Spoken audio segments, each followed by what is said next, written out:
Olá, igreja! Olá, família! Seja bem-vindo ao culto online da IA Church. Enquanto o culto não começa, confira a nossa devocional da semana.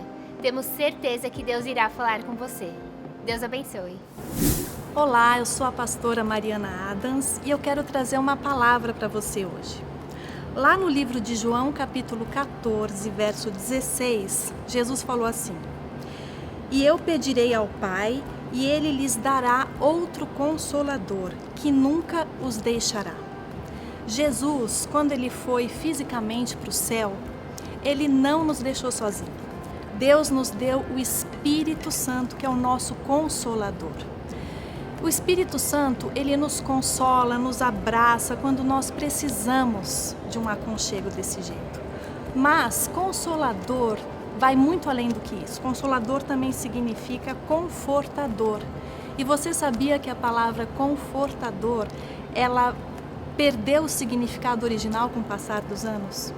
Confortador vem do latim confortis, que significa com força. Fortalecedor. Então o Espírito Santo é aquele que te fortalece, que te dá força. Então não tenha medo, mantenha a sua posição de filho.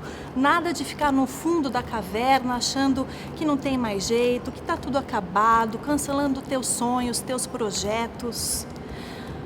O Espírito Santo de Deus te dá a força necessária para que você enfrente qualquer problema, qualquer gigante que se levante contra a sua vida. Ser forte e corajoso. Não te mandei eu? Seja forte e corajoso. No mundo teremos muitas aflições, mas tenha bom ânimo, mantenha a sua posição. Por quê? Porque Jesus venceu o mundo. Você vai vencer também, Ele está do seu lado. Deus deixou à nossa disposição o poder de Deus, o nome de Jesus, o sangue de Jesus, o Espírito da verdade, as armaduras do Espírito. Então, vai para cima, não tenha medo, mantenha a sua posição, vai dar tudo certo.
Olá, igreja! Olá, família! Seja bem-vindo ao culto online da IA Church.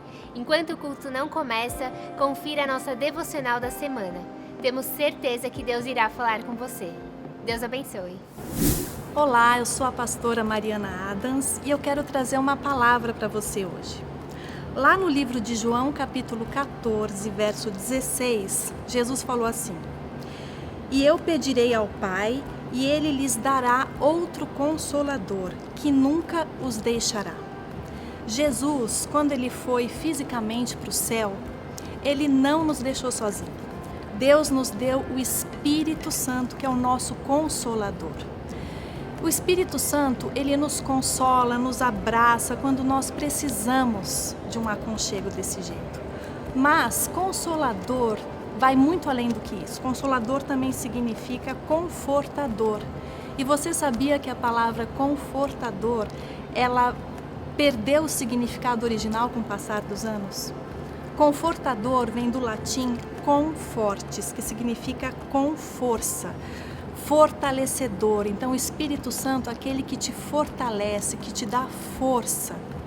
Então, não tenha medo, mantenha a sua posição de filho. Nada de ficar no fundo da caverna achando que não tem mais jeito, que está tudo acabado, cancelando teus sonhos, teus projetos. O Espírito Santo de Deus te dá a força necessária para que você enfrente qualquer problema, qualquer gigante que se levante contra a sua vida. Ser forte e corajoso. Não te mandei eu?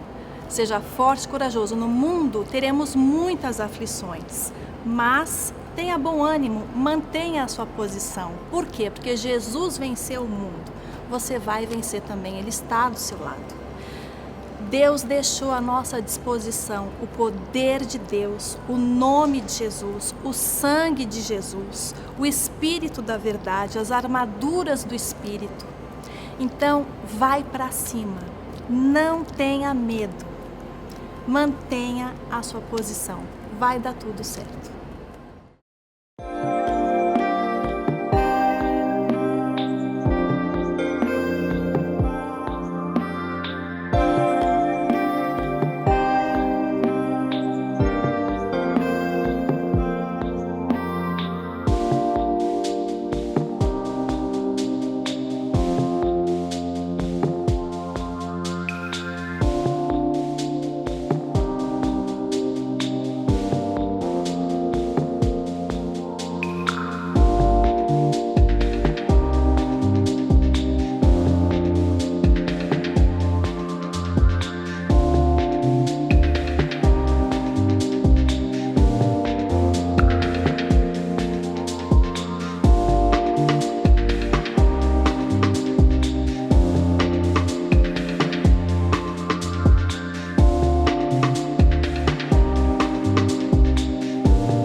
Olá, igreja! Olá, família! Seja bem-vindo ao culto online da IA Church.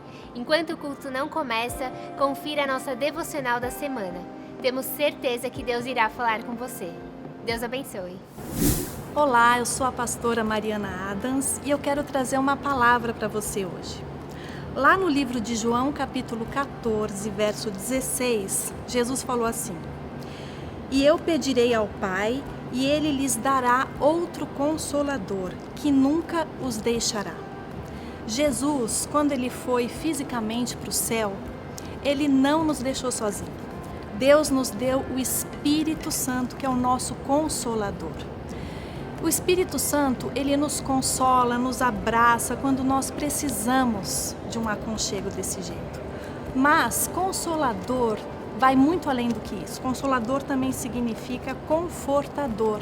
E você sabia que a palavra confortador, ela perdeu o significado original com o passar dos anos?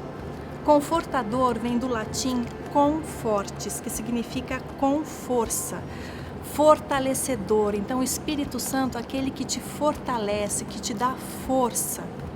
Então, não tenha medo, mantenha a sua posição de filho. Nada de ficar no fundo da caverna achando que não tem mais jeito, que está tudo acabado, cancelando teus sonhos, teus projetos. O Espírito Santo de Deus te dá a força necessária para que você enfrente qualquer problema, qualquer gigante que se levante contra a sua vida. Ser forte e corajoso. Não te mandei eu? Seja forte e corajoso. No mundo teremos muitas aflições, mas tenha bom ânimo, mantenha a sua posição. Por quê? Porque Jesus venceu o mundo. Você vai vencer também, Ele está do seu lado. Deus deixou à nossa disposição o poder de Deus, o nome de Jesus, o sangue de Jesus, o Espírito da verdade, as armaduras do Espírito. Então, vai para cima, não tenha medo, mantenha a sua posição, vai dar tudo certo.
Salve, galera do Tuai! Como é que vocês estão? Que Deus abençoe a todos vocês e sejam bem-vindos ao nosso painel Tuas, o nosso painel de abril.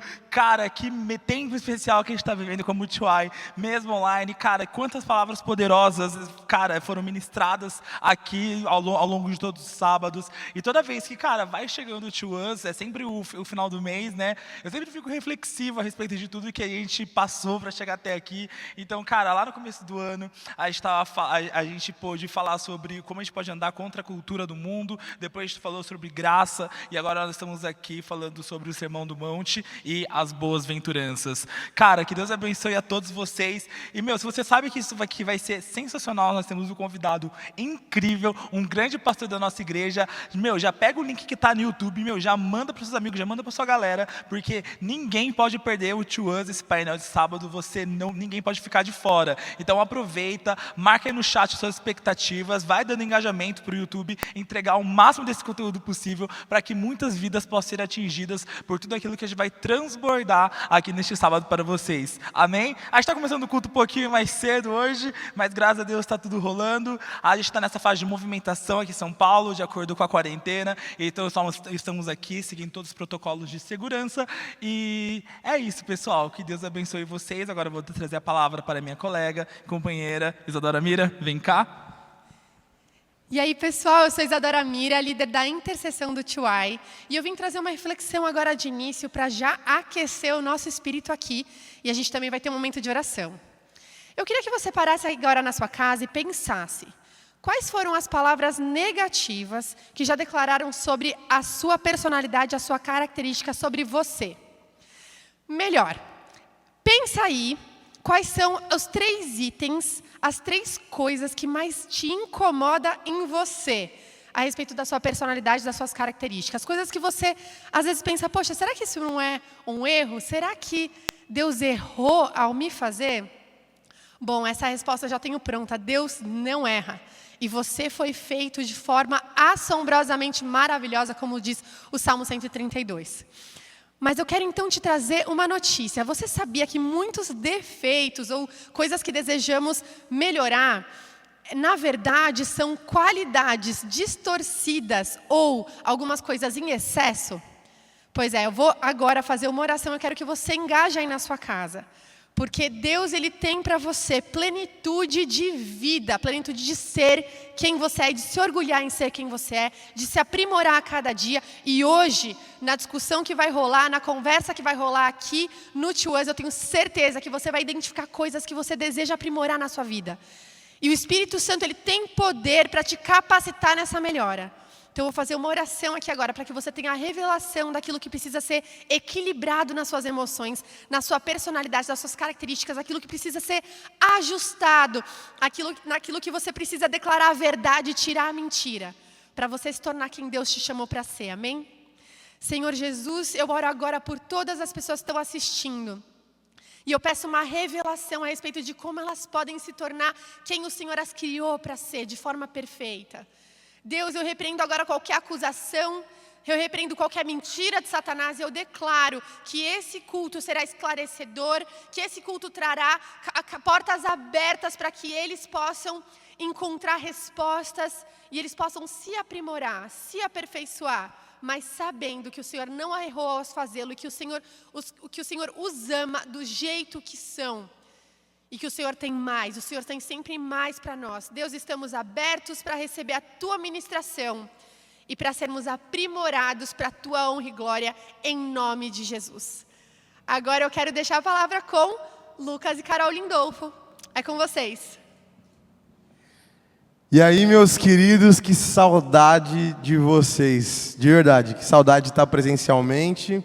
Mas enquanto isso, um pouquinho mais eu peço sua paciência para a gente continuar sendo igreja, aí da sua casa, a gente aqui do estúdio da igreja, mas o importante é que nós somos unidos por um só propósito, por uma só mensagem, por uma só pessoa que é Jesus. Hoje a gente está aqui com um convidado mais do que ilustre. Eu falei para Carol, falei, amor, eu não tenho roupa de ir para isso. Eu não sei como, eu fico nervoso até. Falei, amor, calma, me ajuda a não falar nenhuma besteira. Mas hoje a gente recebe o pastor Zeca. Obrigado, Zeca, por ter vindo. Para mim é um prazer, uma alegria estar com vocês. Queria dizer para vocês que eles são um pouco exagerados, bondosos demais. Não. Mas que eu estou muito feliz de estar aqui com vocês. E eu espero que essa conversa nossa aqui esteja tendo mais um participante, que é o Espírito Santo, junto conosco aqui, junto com você, para que você receba tudo que Deus tem para te comunicar nesse dia. Não, e eu queria deixar um ponto aqui, que eu não sei se todos os jovens sabem, mas o Zeca, ele é o pastor líder do ensino aqui na igreja, né, do Pódium, e os nossos cursos do ensino também do Tuai passam pelo Zeca. Então, assim, o Fezinho está muito ali ligado com o Zeca. Então, se você está fazendo um curso do Tuai, essa pessoa aqui está também, entre aspas, te mentorando. Então, se você puder pegar um caderninho, ou o bloco do seu celular mesmo, mas anota tudo que a gente vai falar hoje, porque são coisas muito importantes. A gente precisa estudar a Bíblia, para a gente ser um cristão mais firme, mais ligado na palavra, e também ouvir mais do Espírito Santo. Ao longo dos próximos meses, ou próximo mês, dos próximos cultos, a gente vai estudar todos os outros tópicos do Sermão do Monte, e essa conversa aqui, o ensinamento que o Zeca vai compartilhar com a gente, do que ele tem vivido, é uma pregação que ele já fez há um tempo. Inclusive, foi uma pregação que a gente usou para fazer o nosso esboço. O Zeca conversou comigo antes de eu fazer a minha pregação e mudou completamente o tom da conversa. Então, se prepara aí e anota, porque esse ensino aqui vai ser usado para fundamentar toda a nossa conversa ao longo do Sermão do Monte. Então, já se prepara, porque o Zeca, como até a Carol falou, né, que os cursos do Bases, do Ministério de Ensino, foram baseados nos cursos que o Zeca preparou aqui com a equipe dele. Então, com certeza, esse vai ser um Two Us mais que especial e cheio de conteúdo. Zeca, eu sei que a Carol falou sobre você já, mas se apresenta para o pessoal te conhecer. A gente fala que você é o Rabi, mas vocês vão ver a sabedoria do homem. Bom, eu estou aqui na igreja desde o início, sou membro fundador da igreja. Eu vim para cá, quando eu digo para cá, é a igreja a congrega lá na Barra Funda na época, não é? Eu estava orando a Deus para que me direcionasse para o lugar onde eu poderia desenvolver o meu ministério. Estava terminando a faculdade teológica e Deus me conduziu para essa igreja quando tinha... era menor do que esse palco aqui onde nós estamos e tinha umas 50 pessoas mais ou menos. E durante todos esses anos, acho que já são mais de 30, eu estou aqui com a graça de Deus e desenvolvendo principalmente o Ministério de Ensino. Minha principal área na igreja é o Ministério de Ensino. E dentro do Ministério de Ensino, mais recentemente, a gente desenvolveu o curso, o Podium, como uma visão de crescimento dentro desse ministério. Uma coisa que o Zeca...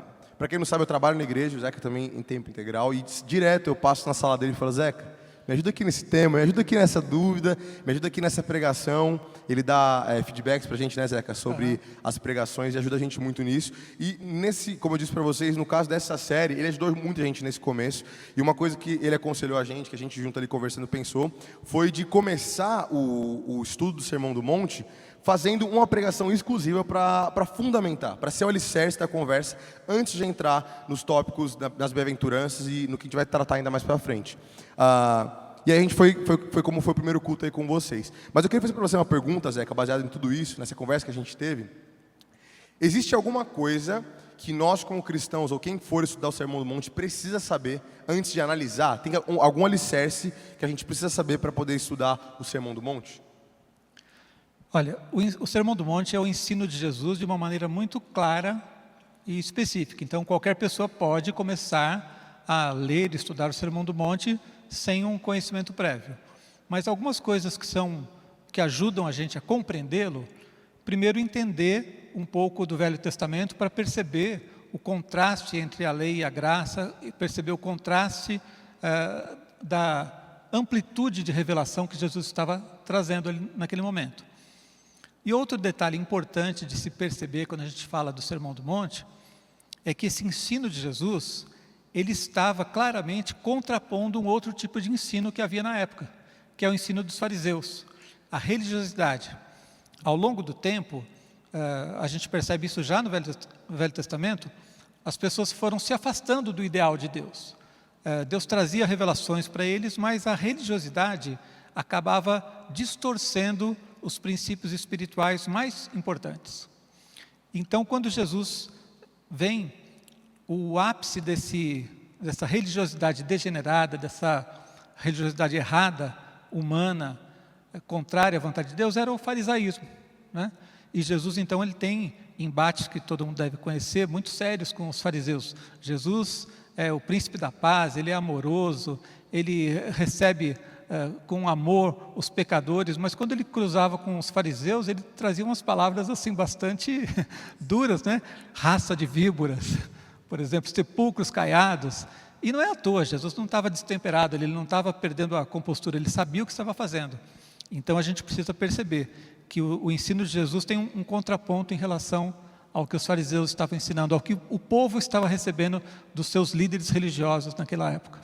Uma coisa que o Zeca, até acho que a Carol tem uma pergunta, mas uma coisa que o Zeca me falou, que ficou muito na minha cabeça, que muitas vezes parece que o ser humano tem uma necessidade de seguir um conjunto de regras vazio e sem nenhum princípio por detrás. Eu até trouxe uma analogia, Zeca, que às vezes é mais fácil você receber uma direção clara da sua mãe, do tipo, não faça isso, não vá a essa festa, do que ela falar assim, olha, você é adulto, decida por si só o que fazer. É muito mais difícil seguir um princípio do que uma regra, e acho que é isso que Jesus traz também, foi o que você abriu meus olhos para entender, que realmente o Sermão do Monte, ele te leva para uma dispensação do princípio, da intenção do coração. Foi as palavras que você usou para me ilustrar. Eu acho que é importante a gente entender isso, né? Que Jesus está trazendo ali um novo crivo, não é só ticar do caderninho que você faz ou deixa de fazer. Não, exato. E veio uma pergunta que eu achei até interessante, porque nós somos a geração de soluções rápidas, né? O miojo é um exemplo. A gente gosta muito de miojo porque 5 minutinhos está pronto, menos que isso. 3 minutos. 3 minutos. Então está pronto.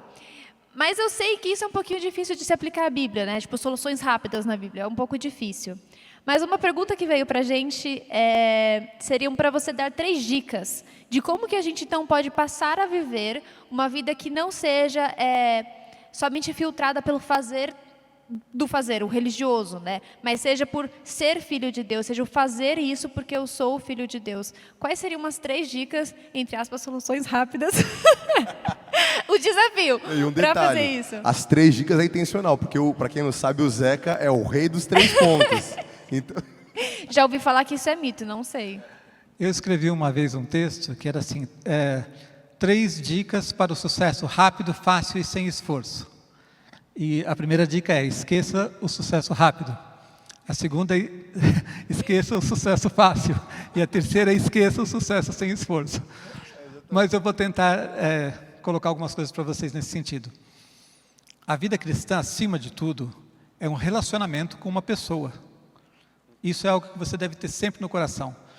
Cristianismo não é seguir um conjunto de regras. Cristianismo não é seguir uma religião. Cristianismo é se relacionar com uma pessoa, essa pessoa tem um nome, é Jesus. Ele te conhece pelo nome, conhece tudo que se passa no seu coração e você precisa conhecê-lo o máximo possível.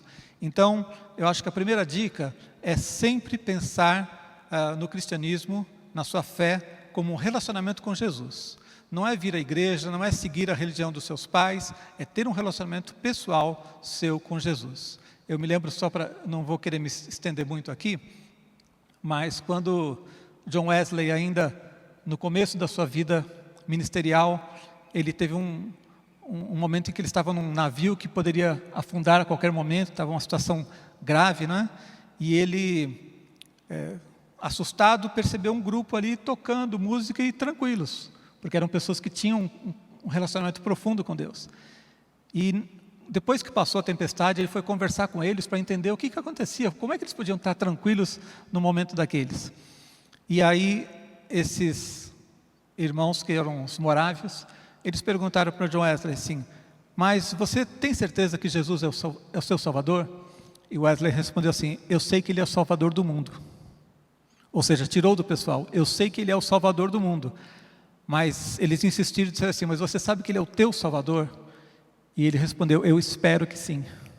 Então essa resposta dele mostra que ele não tinha ainda um relacionamento pessoal com Jesus. Primeira coisa, eu acho que a mais importante para você não se tornar um fariseu é você saber que a tua fé é um relacionamento pessoal com Jesus.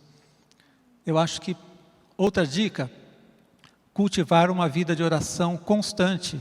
E mais uma vez, oração é relacionamento, agora não somente com Jesus, mas com o Espírito Santo.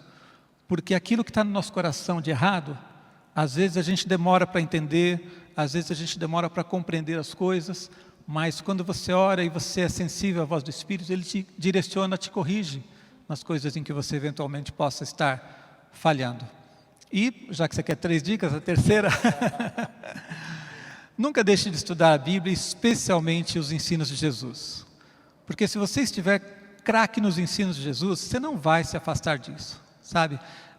Podem vir ideologias, teologias, pensamentos, pressões espirituais, psicológicas, o que for, mas o conhecimento da palavra de Deus vai te dar direção. Na hora que você está pensando, mas será que Deus pensa assim? Aí você vai se lembrar daquele texto: espera aí, eu me lembro que Jesus usou tal palavra, disse tal coisa, e isso é a verdade, o que Jesus disse é a verdade, não o que eu estou sentindo. Então eu acho que, resumindo aí, ficou bom ou não? Não, ficou ótimo. 3 minutos de miojo foram 3 dicas aqui. uma feijoada em 3 minutos, né? Exatamente, isso aqui foi feijoada.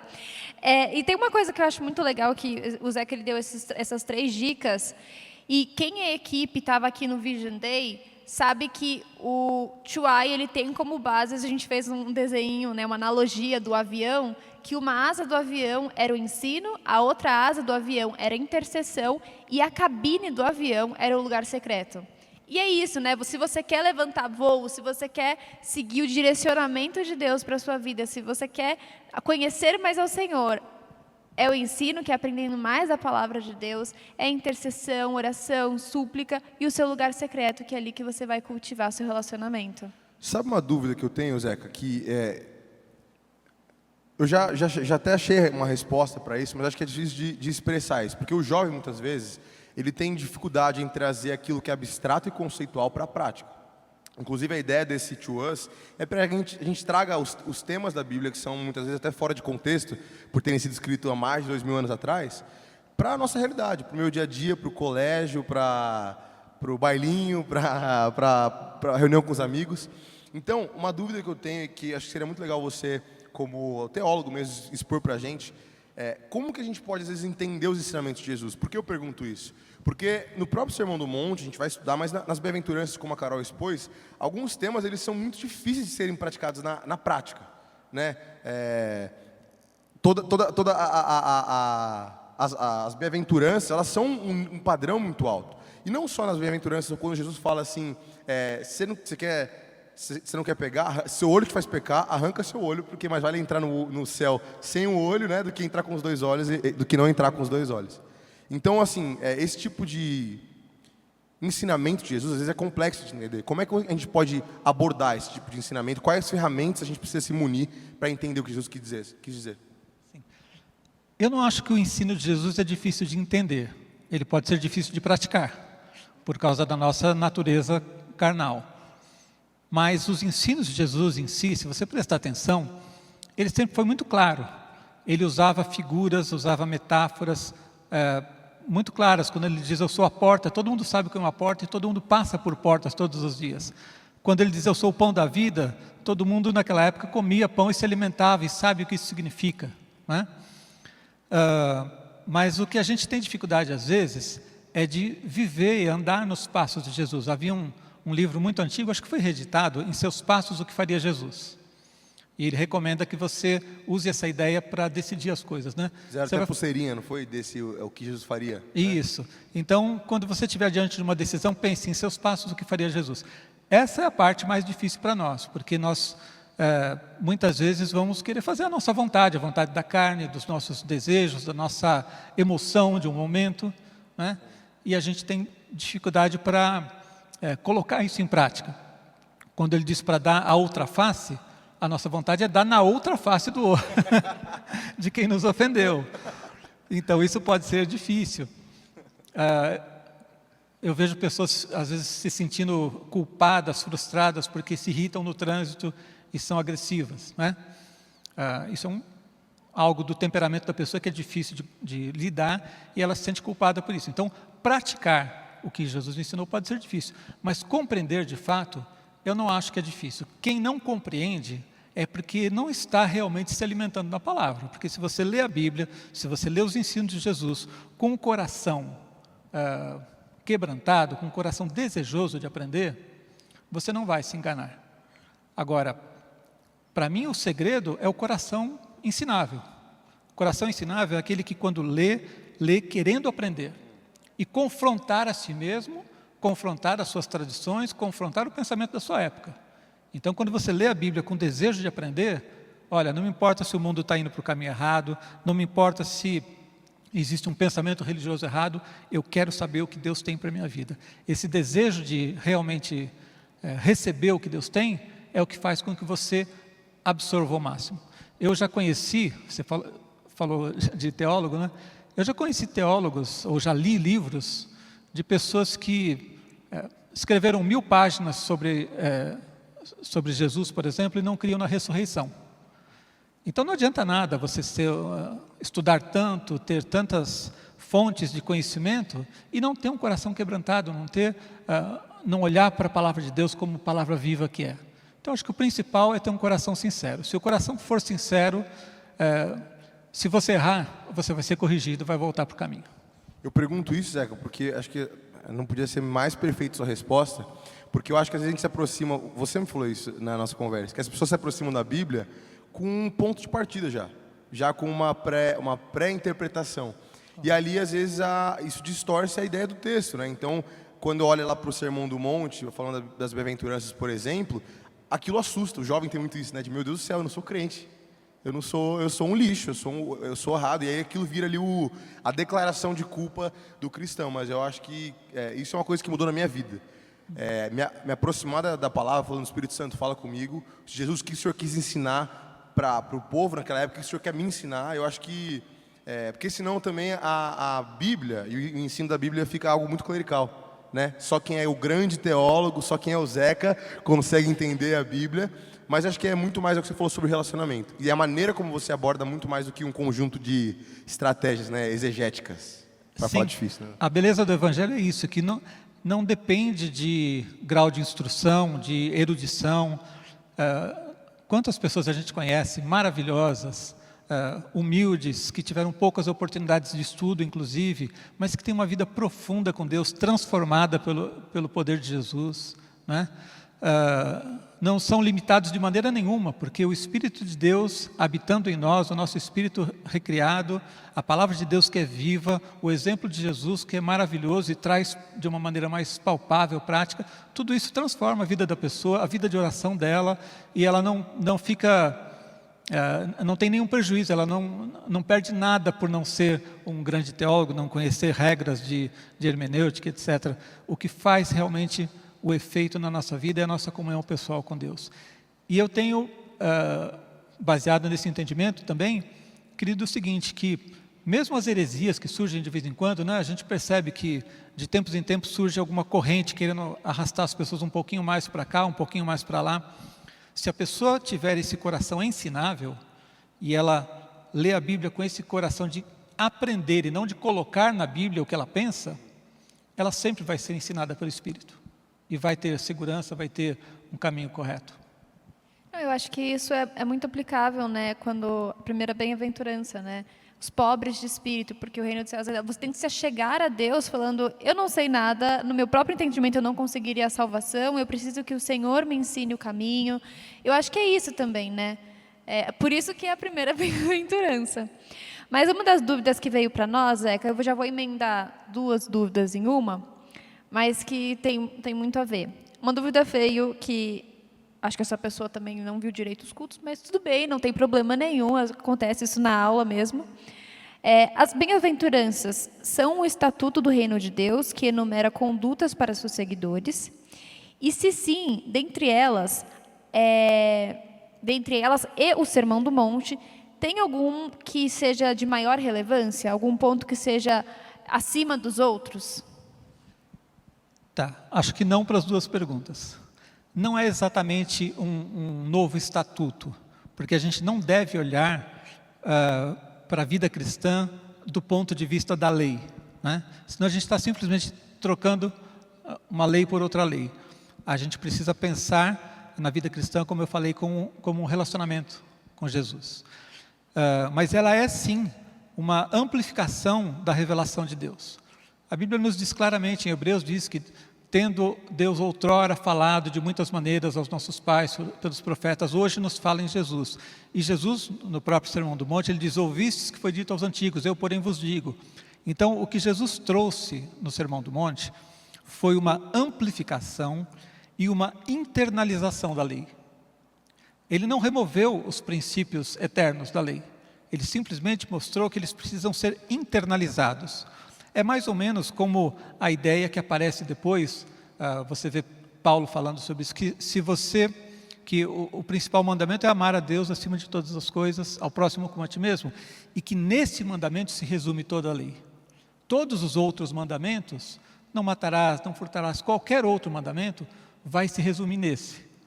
Ou seja, ele está dizendo que se você ama a Deus de todo o coração, se você ama ao próximo como a ti mesmo, se você busca viver esse relacionamento com Jesus, que vai te levar a ser parecido com Jesus, o Jesus que pregou o Sermão do Monte, então você vai expressar isso no seu dia a dia, de uma maneira não natural, mas sobrenatural, vai ser consequência do teu relacionamento.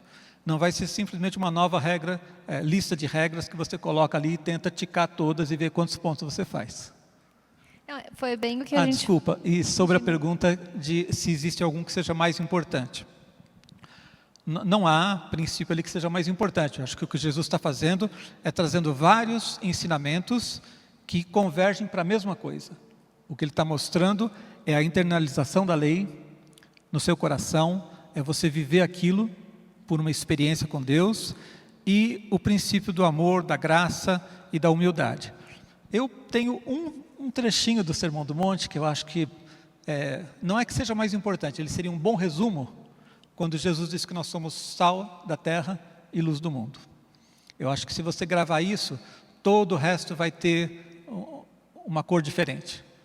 Significa que Deus quer que eu seja diferente, mas não diferente no sentido de ser exclusivo, de me separar dos outros.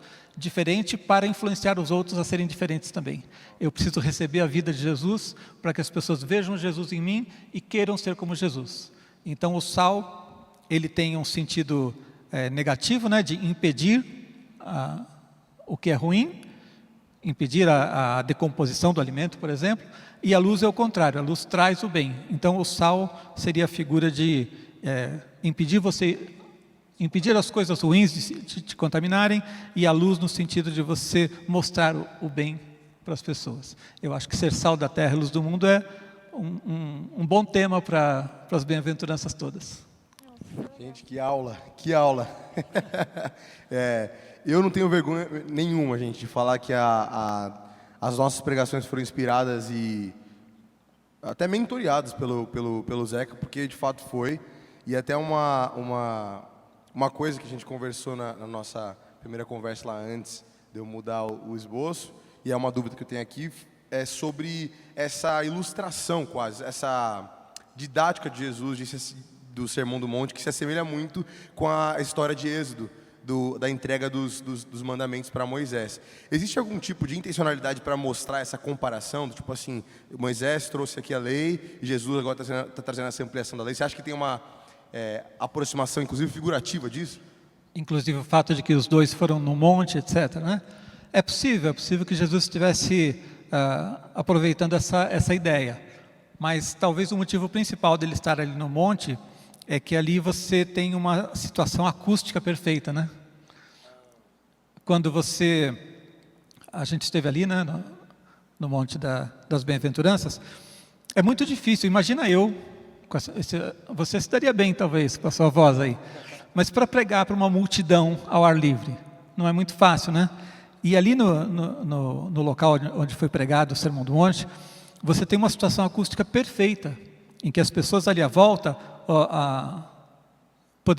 aquele som iria reverberar e alcançar muita gente. Então ele estava num local adequado para ele pregar para a multidão. Agora pode ser que que Deus tenha preparado na sua onisciência, sim, essa figura de que a lei foi dada ali no monte. Os montes são sempre figuras da presença de Deus, não é? Jesus subia ao monte para orar, enfim.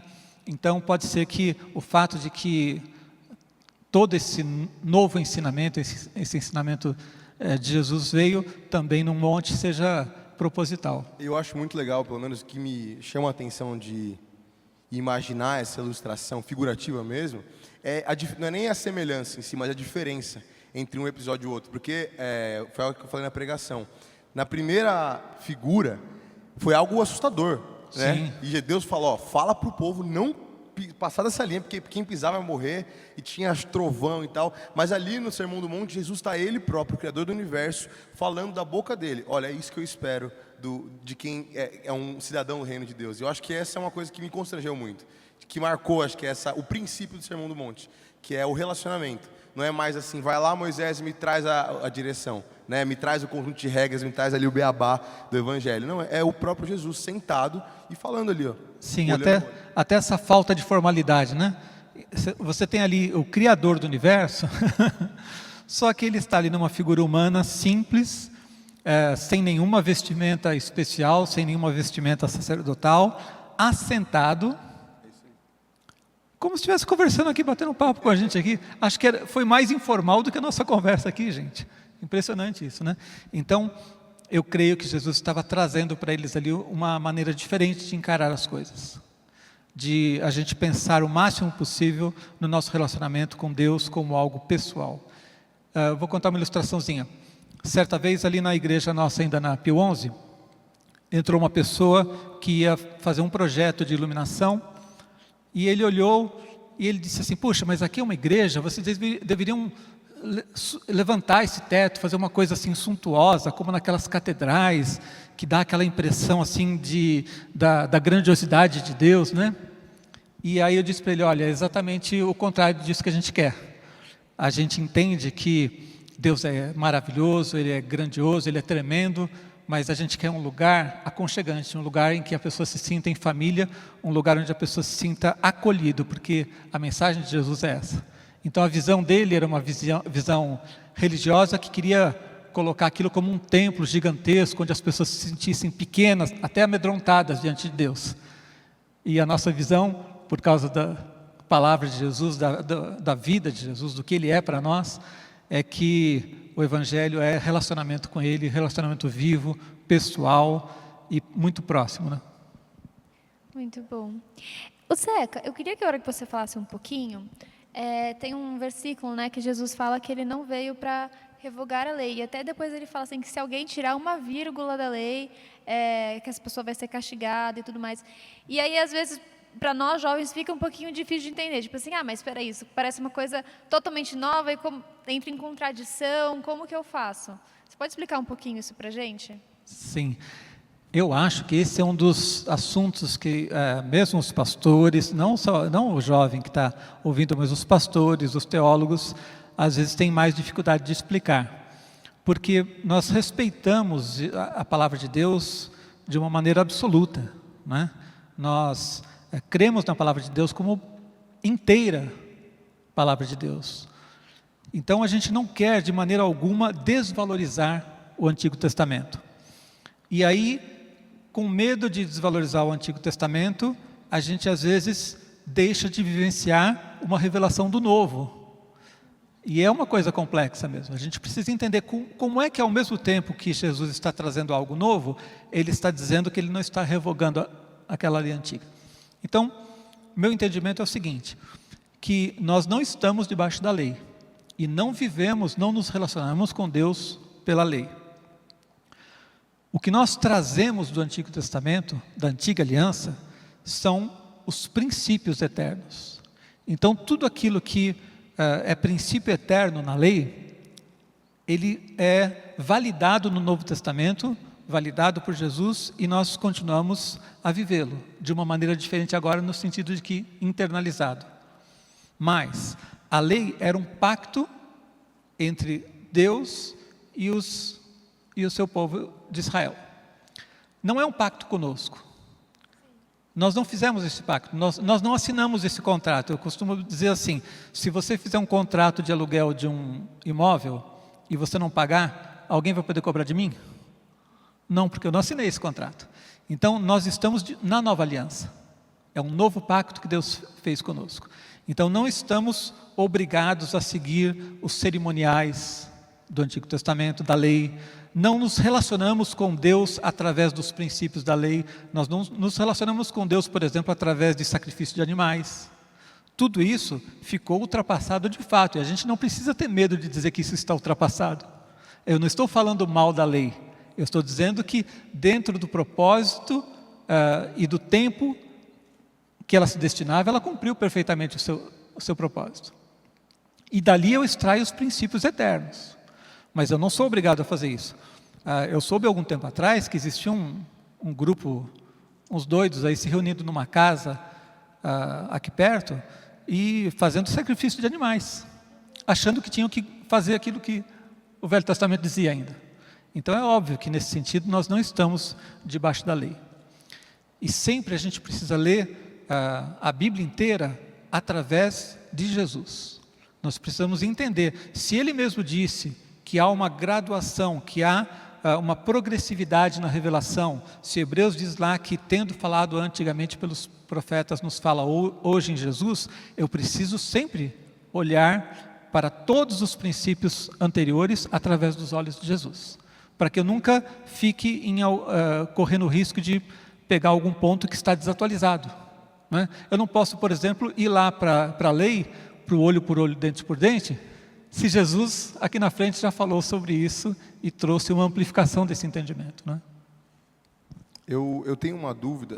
Como a gente está de tempo? 15 minutos, ótimo, dá tempo mais. Mas até é sobre as próprias bem-aventuranças. Ali até o versículo 12, tem várias bem-aventuranças, mas a última eu acho muito interessante, que ele fala bem, é quase uma antítese, né? um contraponto. Porque ele diz que são bem-aventurados aqueles que são perseguidos, ele começa a falar que aquelas pessoas sofrem perseguição por amor ao nome de Jesus, elas são bem-aventuradas. E isso é uma coisa difícil de entender, eu acho. Pelo menos para mim, a minha leitura natural é bem-aventurado nada. Eu sofreu perseguição. Inclusive, o pessoal daquela época, de fato, sofreu perseguição física. Eu sei que hoje em dia acontece isso em outros países, mas aqui onde a gente mora, é até maneiro ser cristão, né? Então, assim, a minha dúvida é, o que a gente pode tirar de ensinamento dessa fala de Jesus? Porque, às vezes, para nós fica abstrato. O que é a perseguição, sabe? Uhum. Bom, ali engloba qualquer tipo de perseguição. Perseguição emocional que você pode sofrer, de um bullying, perseguição física, morte, qualquer nível de perseguição. Mas o que você vai ver em todas as bem-aventuranças é um conceito diferente do que é a vida. Os ensinos de Jesus, especialmente o Sermão do Monte, confrontam a gente com o nosso estilo de vida. O nosso estilo de vida, o nosso pensamento sobre o que é a vida está errado. E o nosso pensamento sobre quem é Deus muitas vezes está errado. É esse o grande problema. A questão que você falou no começo sobre compreensão dos ensinos de Jesus, é fácil compreender. A questão é que nós precisamos abrir mão do pensamento errado que nós temos e assimilar o pensamento que Deus tem. Então, o que é ser feliz para a gente hoje em dia? O que é ser feliz para a gente? É ganhar mais? É ter algumas coisas legais, um carro, uma casa? O que é ser feliz para a gente? É ser popular? Então, Jesus deu um caminho diferente. Ele disse, olha, bem-aventurados, felizes, que bom que você está nesse caminho aqui. Ele está dizendo. Ele não está dizendo que é um caminho alegre, fácil de distração. Não, mas feliz, bem-aventurado é aquele que segue esse caminho. Então, sofrer por amor a Jesus é muito melhor do que ser infiel e, por ser infiel, não estar sofrendo perseguição nenhuma. Ter fome e sede de justiça, portanto está sendo injustiçado, né? Está ainda vivendo numa situação de injustiça, é melhor do que ser um desses poderosos do mundo que oprime os outros. Então, enquanto a nossa visão muitas vezes é materialista, e a gente vê os crentes hoje, com uma visão totalmente deturpada do Evangelho, querendo resolver seus problemas materiais somente e imediatamente. O Evangelho mostra outra coisa. Jesus nos chamou para outra coisa. Não que Ele não nos abençoe assim também. Ele também nos abençoa, atende nossas orações, resolve nossos problemas financeiros, seu problema de saúde, etc. O Evangelho tem provisão para tudo isso. Mas o entendimento do que é a essência da vida não é isso. Se eu estou com um carro velho, preciso trocar um carro, eu posso orar e pedir para Deus me ajudar para que eu possa trocar meu carro? Claro, mas a vida não é ter um carro mais novo. A essência da vida é o que está lá nas bem-aventuranças. Então, eu acho que as bem-aventuranças são tão profundas que elas nos ensinam quem Deus é, e a gente sabe muito pouco sobre quem Deus é, na verdade. A gente percebe que a gente está errado muitas vezes no que a gente pensa sobre quem Deus é, e ensina quem a gente deve ser. Num texto tão curto, são 3 capítulos, né? Ele ensina com profundidade quem é Jesus e ensina de uma maneira profunda quem nós devemos ser. A essência de tudo na vida, você brincou aqui sobre eu ter resumido alguma coisa de uma maneira bem feita em pouco tempo. Resumo bem feito é isso aí, é o Sermão do Monte. Resumo bem feito é Jesus conseguir, daqueles 3 capítulos, nos mostrar a essência da vida, a essência de quem Ele é, a essência de quem nós devemos ser. Certa vez foi feita uma entrevista com as pessoas na rua perguntando quem era Jesus. Impressionante. Só falavam bobagem, gente. Ninguém sabia quem era Jesus. No Brasil, num país de liberdade religiosa, num país em que existe tanta gente pregando em todos os lugares, na televisão, no YouTube, você está na sua casa vendo a gente falar agora, e as pessoas não sabiam quem era Jesus, falavam tanta coisa absurda. E dentro das igrejas, é tão fácil perceber como existem multidões enchendo as igrejas, mas sem entender quem é Jesus para a vida delas. Vou dar um exemplo, nós temos percebido, através da comunicação com as pessoas pelo YouTube, não é?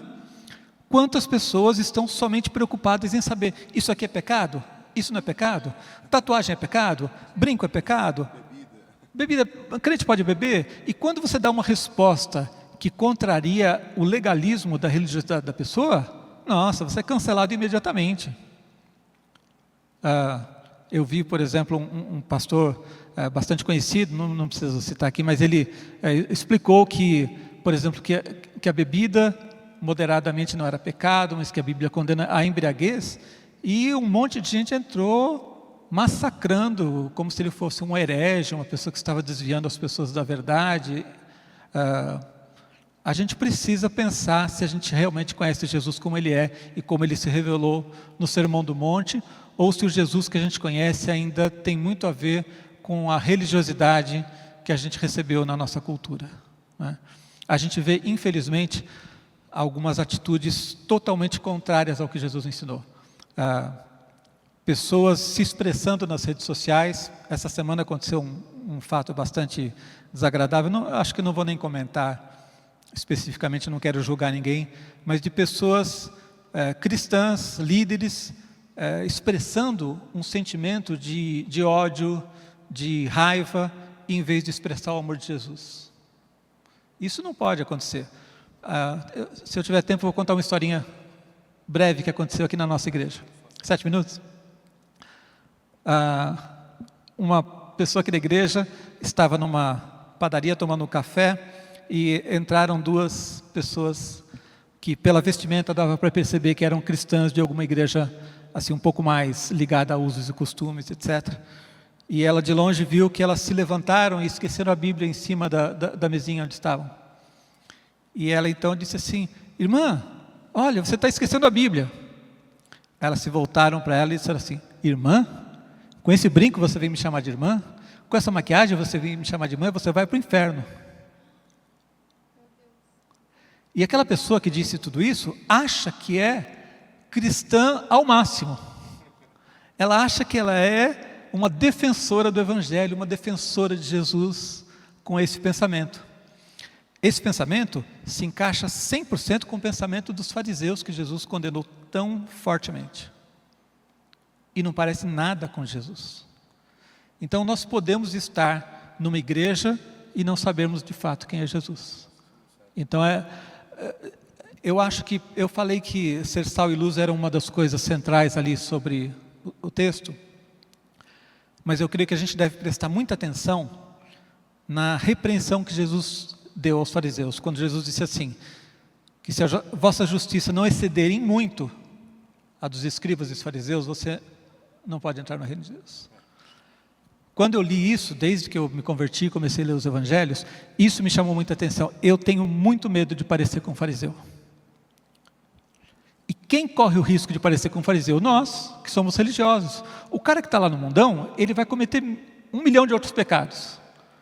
Mas provavelmente ele não vai cometer o pecado da religiosidade farisaica. Quem corre o risco de ser um fariseu é a pessoa que está dentro de uma religião, é a pessoa que lê a Bíblia, é a pessoa que está tentando buscar a Deus, mas talvez buscando da maneira errada, buscando com a visão errada, sem ter um encontro verdadeiro com Jesus, condicionado por tradições religiosas. Então nós que estamos na igreja, né, nós precisamos cuidar do nosso coração, porque nós corremos o risco de sermos fariseus. E isso Jesus deixou bem claro, não é uma opção para vocês, tá? É 0% de farisaísmo na sua vida, é isso que tem que ter. Então eu creio que, se puder deixar uma mensagem, aproveitando esses minutos finais aqui para o pessoal, nunca deixe de servir a Deus, nunca deixe de estar na igreja, nunca deixe de frequentar os cultos, mas saiba que tudo isso só vai ser feito do jeito certo se você tiver um relacionamento pessoal com Jesus. Se você olhar para Jesus, olhar para aquilo que Ele revelou sobre si mesmo e buscá-lo de coração. Porque do contrário, você pode ser só um religioso dentro da igreja, e um religioso dentro da igreja não é uma coisa boa. Não, muito bom. E nesse momento, então, eu já quero fazer 2 orações. E eu não sei se você acessou esse link, ainda não é de nenhuma igreja, ou talvez seja de uma outra religião, mas não conhecia Jesus. E essa minha oração é um convite para você não ser um religioso, não é isso. Eu não estou te chamando para você vir aqui e cumprir um conjunto de regras. Eu estou te convidando a aceitar a Jesus como seu Senhor e seu Salvador, a nesse momento você passar a ser filho de Deus, não só mais criatura, mas um filho que recebeu o Espírito do Pai, que recebeu essa nova natureza de Deus. Então, vai aparecer na sua tela um QR Code, que se você colocar esse QR Code, você vai receber uma mensagenzinha e tudo mais. Mas eu vou fazer essa oração, então eu faço aqui e você repete aí se você quer aceitar a Jesus e ter esse relacionamento íntimo com Ele, se você não fez isso ainda, ok? Então pode fechar seus olhos aí na sua casa. Senhor Jesus, e neste momento, Pai, eu te aceito como meu Senhor e meu Salvador. Eu reconheço a Ti todos os meus caminhos e eu peço para que o Senhor endireite cada um deles.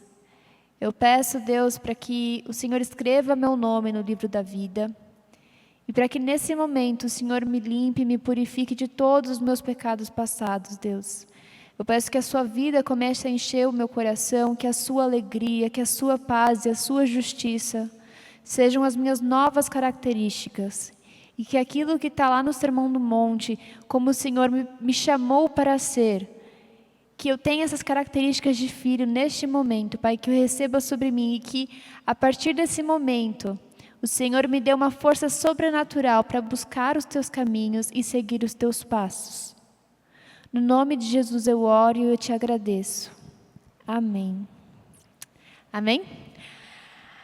Bom, não esqueça de pegar o QR Code, tá? Se não, coloca aí no chat e aí a gente vai te mandar uma mensagem. Agora, eu quero pedir para o Zeca fazer uma oração para os nossos jovens que estão assistindo, que já estão na igreja há um tempo. Em um minutinho. Isso. Senhor, eu quero declarar no nome de Jesus sobre a vida de cada pessoa que está assistindo essa mensagem agora, que eles sejam inundados pelo Teu amor, pela Tua graça, que eles recebam a revelação de quem Jesus é, para que eles sejam transformados, para que eles sejam restaurados, para que eles sejam edificados e se tornem a cada dia mais sal e luz, para também serem luz nesse mundo, para poderem atrair outros para conhecer esse caminho fascinante que é estar na Tua presença, conhecer o Evangelho e seguir a Jesus. Eu te peço que o Senhor os abençoe, que eles tenham experiências profundas contigo, experiências de oração, experiências de ouvir a Tua voz, experiências de serem guiados pelo Senhor e que nunca, em momento algum, o diabo consiga afastá-los da Tua presença, no nome de Jesus. Amém. Amém. Amém. Gente, muito obrigada por você que assistiu. Obrigado, Zeca, muito obrigada. Foi assim, uma experiência Obrigado a muito vocês. rica pra gente. O Chuai está muito feliz pela sua presença. E agora, vamos passar para o Nego. Deus abençoe vocês. Beijos. Salve, galera! Cara, que tempo profundo que a gente teve de imersão na palavra. Meu, se você perdeu algum ponto, cara, retrocede o vídeo aí, pega e anota, porque foi muito profundo, foi muito verdadeiro tudo que foi falado aqui hoje. Cara, nós somos muito privilegiados por fazer parte de uma igreja que está tão firme, que usa a palavra como referência para tudo, sabe, cara? Então, meu, que sensacional. Obrigado, Lucas e Carol, obrigado, Zeca, por proporcionar isso pra gente. Agora vamos para os avisos finais. O primeiro aviso é células, as alfas do Chuai. Cara, células são pequenos grupos que se reúnem online. Então, meu, se você quer ter um nível mais íntimo de contato com a palavra, com um líder te acompanhando, faça parte de uma célula. É uma bênção, é muito legal. Tem um QR Code aí na sua tela. E não importa se você é do Brasil ou de outro lugar do mundo, existe uma célula de jovens para você. Então, nesse QR Code você vai preencher um formulário com todas as informações para você ser direcionado para uma célula que acontece todos os dias da semana. Amém? Então, cara, faça parte dessa célula. O segundo aviso é a respeito para você, equipe. Você que faz parte de alguma equipe aqui do Chuai Sede, que está aqui presencialmente, seja da intercessão, consolidação, comunicação, house mix. Se você faz parte de alguma equipe, fica ligado, porque nós temos um grande anúncio vindo para vocês. Então, fiquem de olho no que vai ser separado para vocês como equipantes ao longo dessa semana, que vai ser muito bom. E falando de spoiler ainda, é o seguinte, vocês viram que a gente fez vários formatos ao longo desse mês online, né?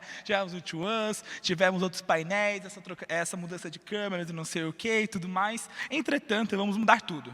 Vamos mudar tudo porque a gente é jovem, porque a gente é inovador, a gente é pioneiro, a gente vai mudar tudo. Então, semana que vem, o culto Tuai vai estar com uma cara nova. Você quer saber como vai ficar? É só vindo assistir o culto. Então, cara, fica ligado que o culto que vem a gente vai estar online, em um novo horário, para você ficar aqui conectado com a gente, no novo formato. A gente vai receber líderes, vai receber outras pessoas, vai deixar o culto ainda mais dinâmico, abençoado e especial, para você receber a palavra no conforto de sua casa. Amém? Que Deus abençoe vocês, um excelente final de semana. Fique conectado conosco agora no sábado às 7 e que Deus abençoe a todos.